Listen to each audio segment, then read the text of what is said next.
Ravindra Jadeja press conference करने आए आज, जिन्होंने आज के हीरो, आज के हीरो, इंडिया के हीरो आते हीरो ही हैं सर ज्यादातर। कभी कभी बाय चांस होता है कि रोहित शर्मा खुद आ जाएं, लेकिन हमेशा हीरो ही आते। तो रविंद्र जडेजा आए प्रेस कॉन्फ्रेंस में, उन्होंने कहा कि हम जानते हैं कि ये सीरीज हमारे लिए अच्छी नहीं रही है, हम 0-2 से पीछे चल रहे हैं। Sometimes whatever you try doesn't work out.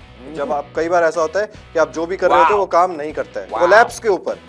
Collapse के ऊपर उन्होंने कहा कि ये सारी चीज़ें बहुत जल्दी हो गई, आप इसके लिए किसी को ब्लेम नहीं कर सकते, बट कल हम कोशिश करेंगे कि हम स्मॉल पार्टनरशिप्स के साथ शुरुआत करें, छोटी छोटी पार्टनरशिप्स यहाँ पर हमें देखने को मिले। All the batters will have to contribute tomorrow to get closer to their target और इवन टेक अ लीड। अभी मतलब दिमाग में यही है कि पास पहुंच जाओ किसी तरीके से, जैसे तैसे करके। ये चीज़ उन्होंने एक्सेप्ट कर ली, लेकिन उन्होंने कहा ये बहुत जल्दी हो गया, इसके लिए आप किसी को ब्लेम नहीं कर सकते। इसके अलावा उन्होंने कहा we are still in the game, हम अभी भी गेम में बने हुए हैं, हमें प्रॉपरली अच्छे तरीके से बल्लेबाजी करनी होगी। विकेट जो है वो अपना काम कर रही है, लेकिन हमें फिर से अच्छी बल्लेबाजी और अच्छी गेंदबाजी दोबारा से करनी होगी। ह्यूमिडिटी पे उन्होंने कहा कि ये बहुत ज़्यादा चैलेंजिंग है हमारे लिए, काफ़ी ज़्यादा गर्मी जो है वो काफ़ी ज़्यादा मुश्किलें पैदा कर रही हैं। बॉल को ग्रिप करना पसीने के कारण वो भी काफ़ी ज़्यादा मुश्किल हो रहा है, बट इंटरनेशनल क्रिकेट में आप इस तरीके के एक्सक्यूज नहीं दे सकते हो। लेकिन आपने दे भी दिया, आपने बता भी दिया कि मैंने कितना बड़ा कारनामा किया है। आप समझो गेम को। एग्जैक्टली आपने बताया इतनी मुश्किल स्थिति थी, गेंद फिसल रही थी, गेंद करनी मुश्किल हो रही थी, लेकिन इसके बावजूद भी मैंने ग्रिप की, मैंने स्पिन की, मैंने विकेट लिए, 5 विकेट लिए।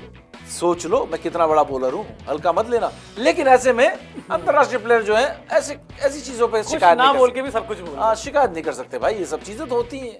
गजब हाल है यार, गजब भैया। 18 करोड़ 16 करोड़ कितने का? 18 करोड़ का खिलाड़ी है। वाह, ऐसे थोड़ी ना, मुश्किल स्थिति है भैया, बहुत फिसल रही है हाथ से, तब भी कर हाथ में। अब आप देखो टारगेट जो है पूरा रीसेट हो गया। रीसेट क्या हो गया? पहले 235 के पास पहुंचो, अभी 86 रन पे आप 4 विकेट खो चुके हो, आपके सारे टॉप बैट्समैन जा चुके हैं सारे, ठीक है ना। शुभमन गिल को मैं टॉप बैट्समैन की कैटेगरी में नहीं रखता, ना पंत को रखता हूं, ठीक है। आपके जो 3 टॉप के बैट्समैन थे, तीनों के तीनों पेविलियन लौट चुके हैं, तो 1 विकेट सिराज का भी जा चुका है, जो भी लास्ट में आके ब्लॉक कर सकता था। अब आपने पूरा का पूरा रिबूट बटन दबाया है, क्योंकि आपको टारगेट भी रीसेट करना है, आपको पार्टनरशिप कैसे कैसे करनी है ये भी रिबूट करना है, पिच कैसा खेल रही है ये भी करना है, मौसम डेफिनेटली एक चैलेंज है, उसको भी आपने सोचना है। क्योंकि जो आज आपने देखा होगा इस मौसम में, न्यूजीलैंड वाले तो 3-4 दिन से फिर भी मुंबई में होंगे, ये तो अपने अपने घर में होंगे, इनको पता है गर्मी है, लेकिन मैदान में कैसी गर्मी लगेगी इनको पता नहीं चल रहा होगा। तो अब 235 का मतलब इन्हें कम से कम 400 रन बनाने पड़ेंगे इस पिच पे। 350-400 रन अगर इन्होंने नहीं बनाए तो ये मैच हारना लगभग तय है यहाँ पर।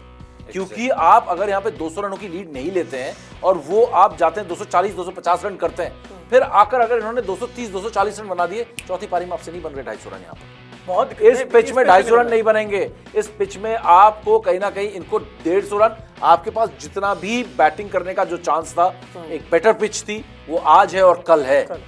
स्पिन करते हुए भी जितनी अच्छी, बुरी में जो सबसे कम बुरी है या सबसे कम स्पिनिंग है या सबसे कम चैलेंजिंग है, वो कल का दिन है। उसके बाद ये चैलेंजिंग होती चली जाएगी। तो अब आपको सब कुछ रीसेट करना पड़ा है। अब आप छोटी छोटी पार्टनरशिप की बात कर रहे हो, पता नहीं आप कैसे करोगे। एक आध विकेट गिर जाएगा तो सडनली खुल जाएगा। अब यहां से कम आपको 350 रन बनाने दूसरे दिन, तभी आप सेफ हो। कम से कम 150 रनों की लीड तो लो, जिससे कि मैच जीत सको। उनको 200 पे आउट करो और आखिर में आपको 50, 60 या 100 रन बनाने हो। नहीं तो अगर आप यहाँ पर 250, 260 बना के आउट हो गए तो 250 रन तो वो लगाएंगे बॉस। बिल्कुल। तीसरे दिन बैटिंग कर रहे होंगे, ये 250 रन तो लगाएंगे। 250 रन गिरते पड़ते भी आप 250 रन पहुंच जाओगे। फिर बनाओ आप चौथे पांचवें दिन 250 रन, बहुत चांस ही नहीं। एग्जैक्टली। और सीरीज के हार पर भी उन्होंने बयान दिया। उन्होंने कहा मुझे इस चीज़ का डर लग रहा था, मैं भारत में सीरीज नहीं हारना चाहता हूँ, but sometimes what you fear the most comes to you. कैसे डर रहे थे, क्यों डर रहे थे भाई? तब पता था क्या अंदर ये होने वाला है? उन्होंने कहा टीम देख के हमारी जैसी जो हमारे अंदर जो फीलिंग थी उनको पता चल रहा था, बोल नहीं रहे थे। उन्होंने कहा when you lose a series after long time it gets highlighted a lot, we want to take learnings and move on.